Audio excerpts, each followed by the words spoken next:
cracking. Let's start the session. March strength the competition, boss by that action. You can never debate it. This is actual fact. Leaving A with the flavor. Max telling me, yeah. I'm like, say what? Say what? What's wrong with all my haters? I'm allergic to my haters. Every morning I prepare. Every morning I prepare. Every morning I prepare. Lot of clothes I can wear just like them Oregon players. Yeah, quack, quack, what it do? Rap like it's never taught.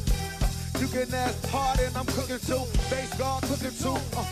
Look at you. Great mind, they embrace mine like a crooked too. First take, two take.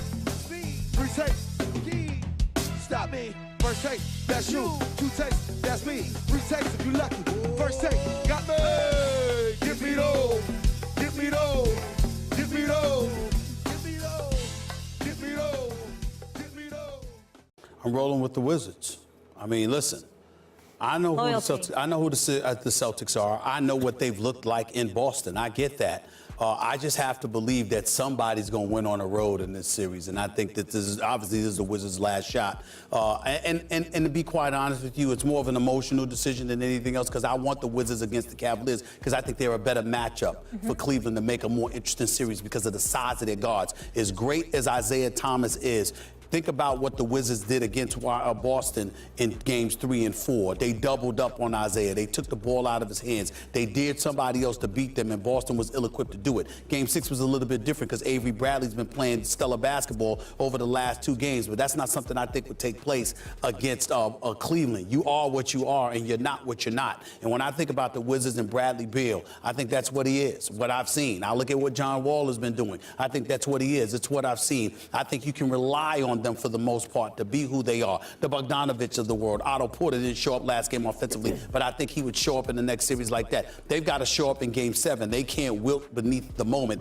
That crowd in Boston is one of the best in the business. They are going to be rabid. They are going to be ready. They're going to have this team fired up, and they know their history because they are accustomed to success. But I believe in my heart, Max, that this is ultimately what's going to happen. It's not about always the better team. Sometimes it's about the moment and who handles it better, like we just finished talking about LaMarcus Aldridge. And when I look at Boston, even though I have no questions about Isaiah Thomas, zero at all, Game 7 is Game 7. NBA stands for no boys allowed. NA Game 7, nationally televised, Monday night, the day after Mother's Day in Boston, in a city that knows what is required and knows what to expect, but nobody on that roster who has experience in delivering in moments such as this. I'm going with Washington in the upset tonight in a thriller, but Washington nevertheless. Avery Bradley playing like a man, though, right? No doubt. Yeah, and I like the Celtics. I picked the Celtics before the series started. You picked the Wizards. Yep. I like the Celtics because they're deeper, especially in the front court.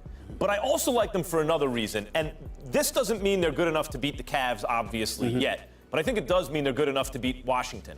When you strip it all away, why do people like Washington who like Washington really? They got the best player in the series. John Wall. Among similarly talented teams, generally the history of the NBA, especially in the playoffs because of the way it's officiated and superstar calls and all that stuff, but also because you can run your plays through your best player, the team with the best player wins. And John Wall is the best player. Apologies to Isaiah Thomas, who's amazing. But John Wall is better. But he's not so much better than Isaiah that the rest of the cast doesn't matter. And really, the Wizards only have one more star player, and that's Bradley Beal. And if they had one more guy at least as good as Beal in their front court, then I would agree with you. But they don't. But Boston kind of does. Boston has Isaiah Thomas as their superstar, and they signed Al Horford. And Who's been playing great. Yep. And Al Horford is the front court player that I think the Wizards need. If they had someone as good as Al Horford in their front court, they're good. That's something because it came down to him picking between Boston and Washington, and he picked Boston. And he would have made the difference in Washington, I believe. And in fact, they still, I don't think, would be ready for the Cavs, but they'd be a lot closer. That'd be an interesting series.